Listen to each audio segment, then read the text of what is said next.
जाएगा बात तो कर रहे हैं। अरे क्या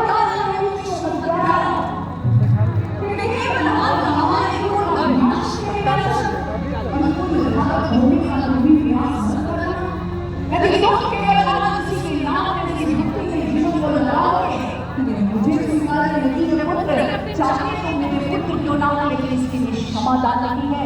जाओ को अपनाओ और गुरुजनों यदि गुनाह ने प्रहलाद के मुख से ये शब्द सुना तो प्रहलाद से पूर्व मैं आपको मृत्युदंड प्रदान करूंगा, मैं आपको मृत्युदंड प्रदान करूंगा। कहती है दोनों मुद्दों पर कामने लगे, मेरी भगवान हमें क्षमा कीजिए, हमें क्षमा कीजिए। अब ऐसा पाप कदापि नहीं वो पेन दिखावा था, पेन कितना का पेन है? 60 रुपये का हिसाब देना पड़ता है।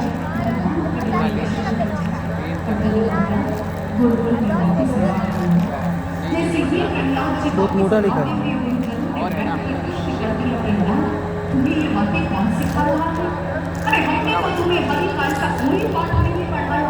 उधर देखा मुझे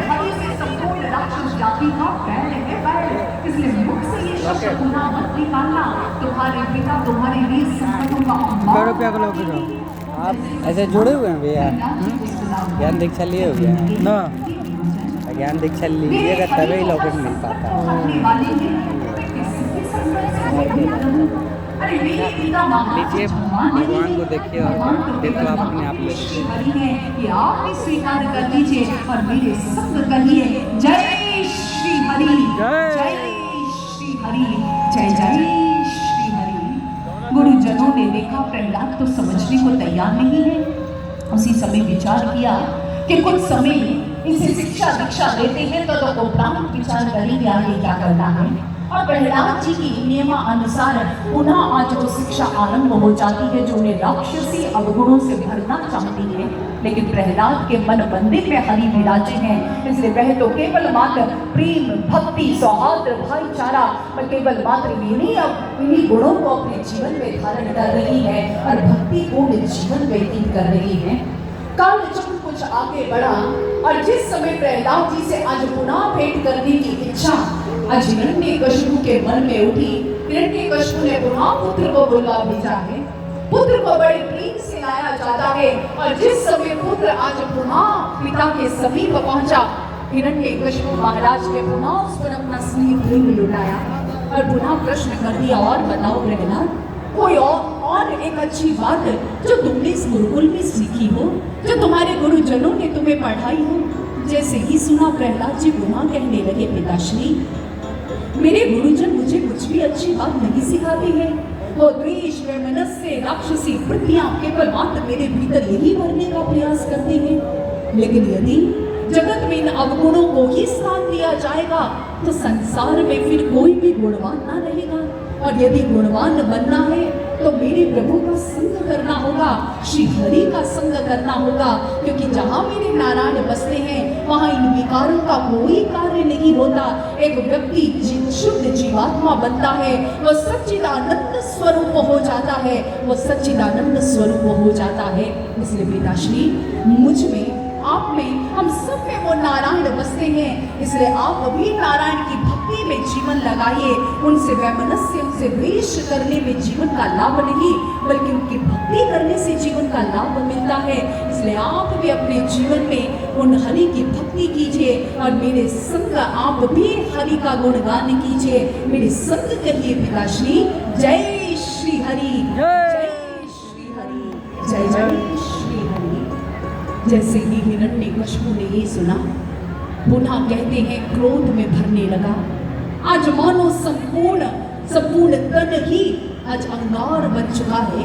उसी समय आज प्रहलाद को पुनः क्रोध में उठाकर एक और दे भरा और आज क्रोध में भर कर कहने लगा, प्रहलाद मैंने तुम्हें पूर्व भी सूचित किया था, लेकिन लगता है तुम मानने को तैयार नहीं है, और यदि तू इसे हट पर अड़ा हुआ है तो मैं भी तेरा पिता हूँ पिता, मैं भी तुझसे अपनी हट पूर्ण करवा कर ही रहूंगा।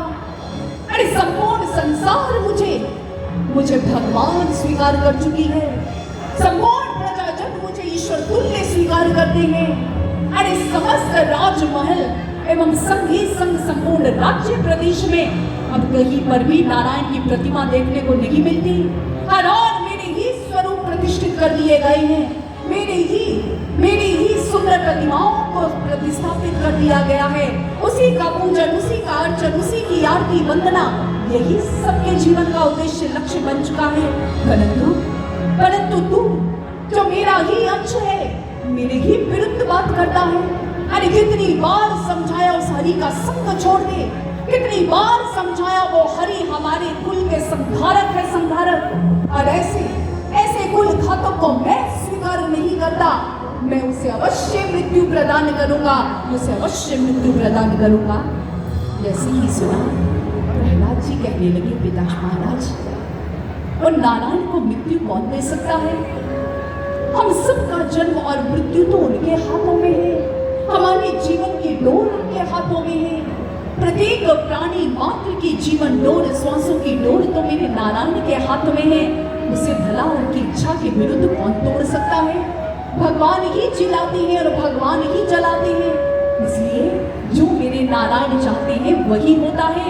आप कौन होते हैं किसी को मृत्यु या जीवन देने वाले?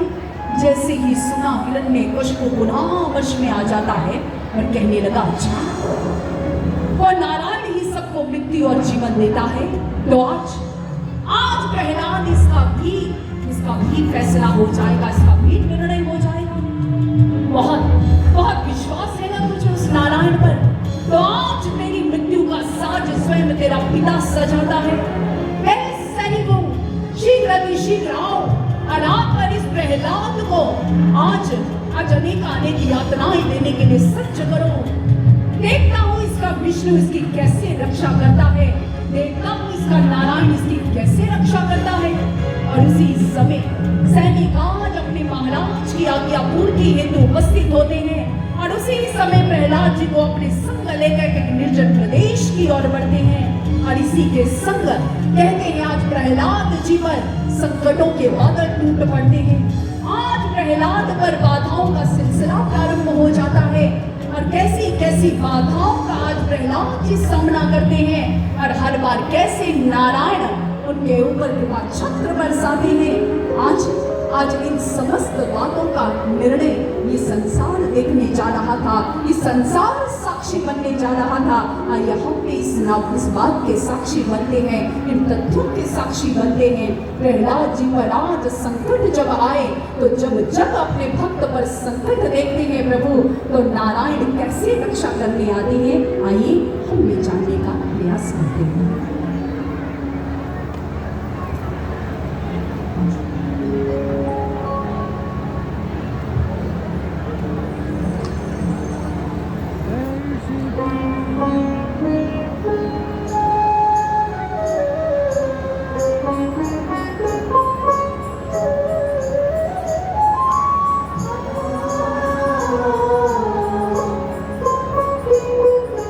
Oh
बदलने के लिए, इसकी बुद्धि को ठिकाने लगाने के लिए और इसके समक्ष इसके हरि के विश्वास को तोड़ने के लिए शीघ्र अति शीघ्र इसे ऊंचे पर्वत की चोटी पर लेकर जाओ और उस ऊंची चोटी से इस प्रहलाद को इतनी गहरी खाई में डालना, इतनी गहरी खाई में कि किसी प्रकार भी इसका एक अंश भी प्राप्त ना होने पाए। जाओ जाकर प्रहलाद को उस ऊंची चोटी से नीचे गिराओ, देखता हूँ इसका नारायण, इसका हरि इसकी कैसे रक्षा करता है, इसका नारायण इसकी कैसे रक्षा करता है, कैसे रक्षा करता है। अपने भक्त के इस संकट को नारायण जब देख न पाए, नारायण जब देख न पाए, अपने भक्त के इस संकट को नारायण जब देख न पाए,